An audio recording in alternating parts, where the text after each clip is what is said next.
It's the peak time for Japanese beetles to start eating your plants and trees. There is a significant infestation in the Twin Cities and several other parts of the state.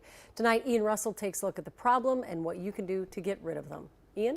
You know, Julie, I think eat is the polite way to put it because these things will chew right through smaller plants and leave the big ones you have not looking their best. The good news, though, it's pretty easy to take care of them. In a place filled with so much beauty, it's frustrating to see something so out of place. Yeah, it's just going to make it ugly. At the Minnesota Landscape Arboretum, there's more color than you'd believe.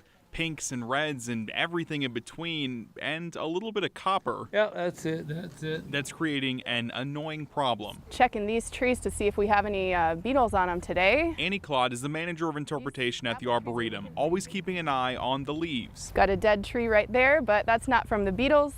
Might be from the winter. Not just for how beautiful it is here, but for these little things. So everything's in bloom right now, everything's growing big and nice, but that also means we get some insect pests. So right around July 1st every year, we start seeing a lot of Japanese beetles. These things have been here more than 100 years, first brought over from Japan in iris bulbs, now chewing through the plants here and more than likely, right in your backyard. They can fly, but also since they chew on over 300 plants, they could be on any plants that are coming into the state from anywhere. The easiest way to know you've got these pests is the damage they leave behind on leaves. Making the leaves look like little skeletons. Claude says they like to target things like apple trees, grapevines, and rose bushes.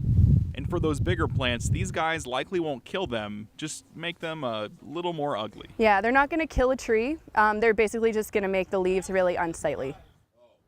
All right, it's a couple easy ways you can deal with these things. You can go out in the morning and swipe them into a bucket of soapy water. You could also use some netting to keep them off those plants as well. And if you decide to use any sort of spray or chemical, Claude says make sure it's good for the bees as well. And it's best to spray those in the early morning or late at night, guys.